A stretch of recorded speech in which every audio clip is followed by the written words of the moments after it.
Irmãos e irmãs em Cristo, em especial você catequista, a quem nos dirigimos primeiramente, sejam muito bem-vindos a mais esse vídeo de formação. Hoje vamos continuar estudando sobre as partes da missa, aprofundando um pouco mais sobre a liturgia da palavra. Antes, porém, vamos fazer a nossa oração. Em nome do Pai, do Filho e do Espírito Santo. Amém. Deus de bondade e misericórdia, concedei-nos a graça do entendimento e da sabedoria, para que, aprendendo mais, possamos servir melhor a vós, a vossa Igreja e a comunidade. Por Cristo nosso Senhor. Amém.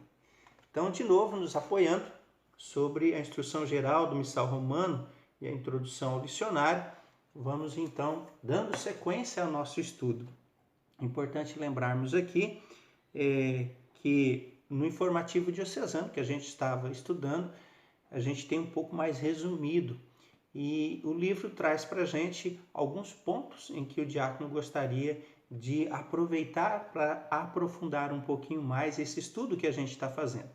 Um dos pontos está no número 56, na página 53 desse livro, que fala sobre o silêncio, a importância do silêncio. O diácono já falou algumas vezes sobre alguns momentos de silêncio que a missa exige de nós na Assembleia, para que a gente possa aproveitar algumas coisas. Vamos ver como cabe o silêncio hoje nesse ponto da missa, ou seja, na liturgia da palavra.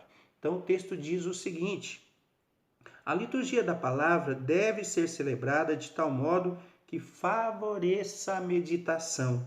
Por isso deve ser de todo evitada qualquer pressa que impeça o recolhimento.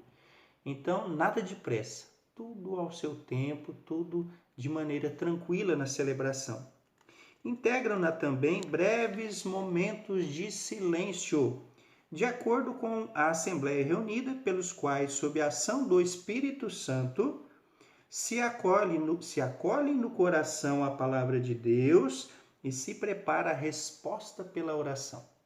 Então aqui nós temos já as duas dicas, do porquê que a gente tem que fazer o silêncio. Então esse é o objetivo. Primeiro, para que a gente possa deixar-se seduzir pela palavra, para que a gente possa deixar que ela penetre no nosso ser, atingindo a razão e o emocional, atingindo a mente e o coração. Então o silêncio nos ajuda a fazer isso, a acolher essa palavra. E o segundo ponto é para que a gente possa então preparar a nossa resposta a essa palavra. A palavra vem ao nosso encontro e nós precisamos dar uma resposta a ela. Ela precisa provocar em nós uma perspectiva de mudança de vida. A palavra é como chuva que cai no solo e vai fecundar o solo. Então precisamos dar uma resposta. E o silêncio nos ajuda a nos prepararmos para, em oração, dar essa resposta a ela. O texto continua dizendo: convém que tais momentos de silêncio sejam observados.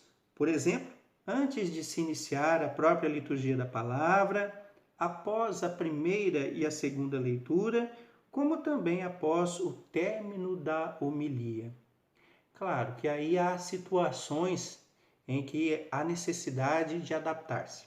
Por exemplo, quando a missa está sendo transmitida por meio de comunicação, principalmente por rádio. Então esse silêncio fica um pouco complicado.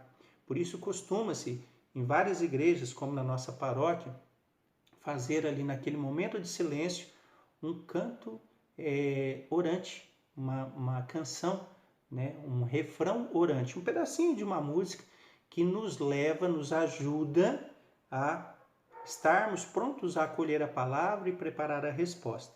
Por que que se faz isso quando a missa é transmitida?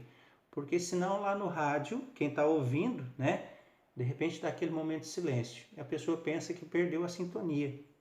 Então a igreja também se adapta a essas situações. Mas quando está só o povo, é interessante que se dê esse tempo de silêncio para essa preparação. Então essa é a vantagem de se ter então os momentos de silêncio, para que a gente possa melhor receber, acolher a palavra e dar uma resposta a ela. Por hoje vamos ficar por aqui. No próximo vídeo a gente vai aprofundar um pouquinho mais ainda, comentando sobre a função das leituras e num outro vídeo posterior a função então de quem vai fazer as leituras. Que você possa permanecer na paz e no amor de nosso Senhor Jesus Cristo e que Deus vos abençoe. Em nome do Pai, do Filho e do Espírito Santo. Amém.